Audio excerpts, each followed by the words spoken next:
Shalom, selamat pagi, selamat menikmati hari baru, hari karunia Tuhan hari ini, Jumat 16 Februari 2024. Sebelum kita memulai aktivitas kita akan membaca firman Tuhan dari Mazmur 25 ayat 1-10, sesuai dengan renungan harian gereja Toraja. Namun sebelum kita membaca firman-Nya, mari kita berdoa. Ya Tuhan, Bapa yang rahmani dan rahimi, terima kasih Tuhan membangunkan kami dengan tubuh yang sehat. Kami akan memulai aktivitas kami, pekerjaan kami hari ini. Melandasi semuanya itu ya Bapa, kami akan membaca firman-Mu. Ya Roh Kudus, kuasai kami agar firman-Mu ini mengambil tempat yang layak dalam hati kami. Dengarkan doa kami, dengarkan permohonan kami, karena kami meminta kepadamu. Di dalam Kristus kami berdoa. Amin. Mazmur 25 ayat 1 sampai dengan ayatnya yang ke-10. Lembaga Alkitab Indonesia memberikan judul Doa Mohon Ampun dan Perlindungan. Firman Tuhan, Mazmur 25 ayat 1 sampai 10 dari Daud. Kepadamu ya Tuhan kuangkat jiwaku, Allahku, kepadamu aku percaya. Janganlah kiranya aku mendapat malu. Janganlah musuh-musuhku beriari atas aku. Ya, semua orang yang menantikan engkau tak akan mendapat malu. Yang mendapat malu ialah mereka yang berbuat khianat dengan tidak ada alasannya. Beritahukanlah jalan-jalanmu kepadaku ya Tuhan. Tunjukkanlah itu kepadaku. Bawalah aku berjalan dalam kebenaran-Mu dan ajarlah aku, sebab engkaulah Allah yang menyelamatkan aku. Engkau ku nanti-nantikan sepanjang hari. Ingatlah segala rahmat-Mu dan kasih setia-Mu, ya Tuhan, sebab semuanya itu sudah ada sejak purbakala. Dosa-dosaku pada waktu muda dan pelanggaran-pelanggaranku janganlah kau ingat, tetapi ingatlah kepadaku sesuai dengan kasih setia-Mu, oleh karena kebaikan-Mu, ya Tuhan. Tuhan itu baik dan benar, sebab itu Ia menunjukkan jalan kepada orang yang sesat. Ia membimbing orang-orang yang rendah hati menurut hukum, dan Ia mengajarkan jalannya kepada orang-orang yang rendah hati.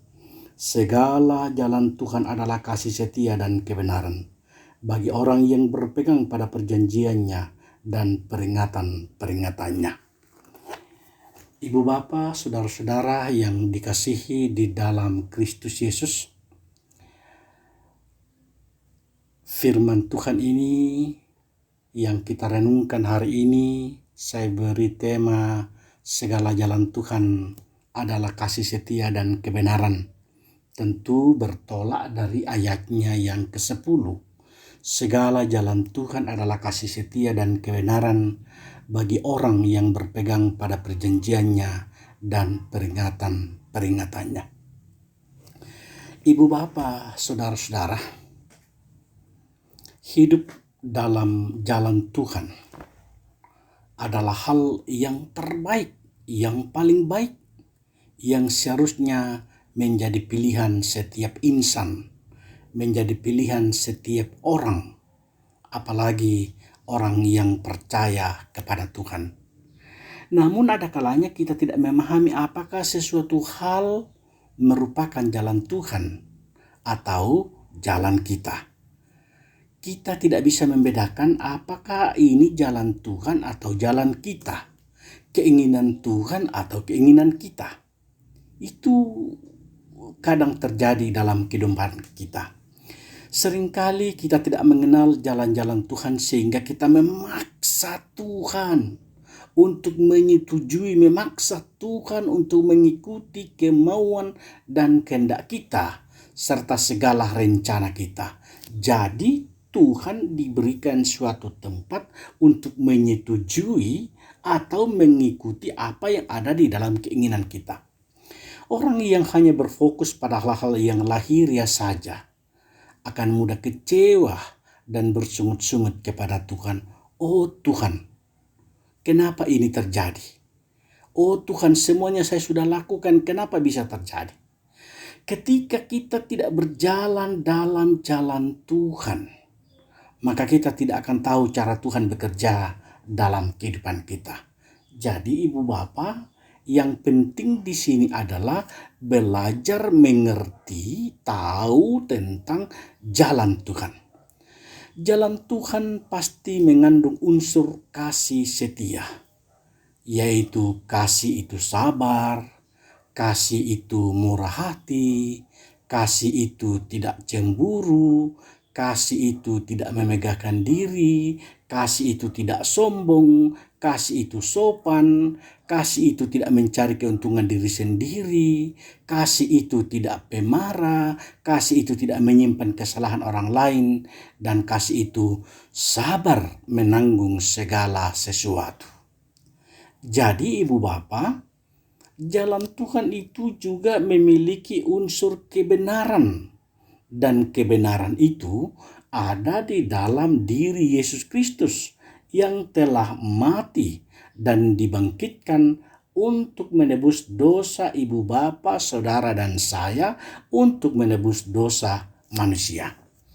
Maka ibu bapa, sebagai orang Kristen, sebagai orang beriman, sebagai orang percaya, kita harus meyakinkan hidup kita harus memotivasi hidup kita harus mendorong hidup kita untuk berjalan sesuai dengan rambu-rambu Tuhan, sesuai dengan jalan-jalan Tuhan.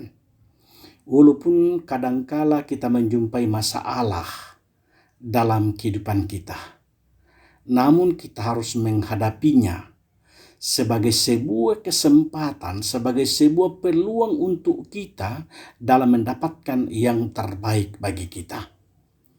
Segala jalan Tuhan adalah kasih, setia, dan kebenaran yang membuat kita sadar, yang membuat kita menyadari bahwa tidak ada satupun yang membuat kita kecewa ketika kita berjalan bersama Tuhan. Jadi belajar menyandarkan diri, belajar bersandar kepada Tuhan, mengandalkan Tuhan. Untuk itu tetaplah berpegang pada perjanjiannya, tetaplah berpegang pada peringatan-peringatannya, agar hidup kita, agar kita memperoleh hikmat lewat setiap perjalanan yang kita lalui, bahwa ada Tuhan bersama dengan kita di tengah dunia ini. Kiranya Roh Kudus yang menguatkan kita dan kita menerima, kita berjalan dalam kebenaran Tuhan. Amin. Mari kita berdoa. Ya Tuhan, terima kasih. Tuhan sudah menuntun, membimbing, dan menyertai kami dalam membaca, mendengarkan, merenungkan sabda kebenaran-Mu. Kami berharap firman ini tidak berlalu begitu saja, tetapi firman ini tinggal dan diam di dalam hati kami, agar kami hidup oleh firman-Mu. Ya Bapa di surga, kami berdoa kiranya Engkau menuntun, membimbing, dan menyertai kami dalam segala perencanaan kami, dalam segala usaha kami, dalam segala pekerjaan kami, dalam segala aktivitas kami, agar hidup kami hidup yang mengandalkan kuasa dan kasih Tuhan. Kami bersyukur, kami berterima kasih Tuhan karena pertolongan-Mu dan penyertaan-Mu, sehingga kami boleh melaksanakan pesta demokrasi yang masih sedang dalam proses penghitungan.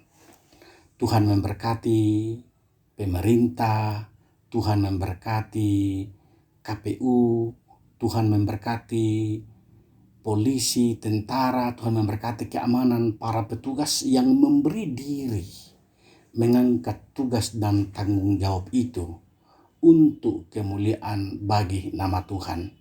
Biarlah ya Bapa, kami boleh diberikan pemimpin yang terbaik, yang sesuai dengan kehendak Tuhan.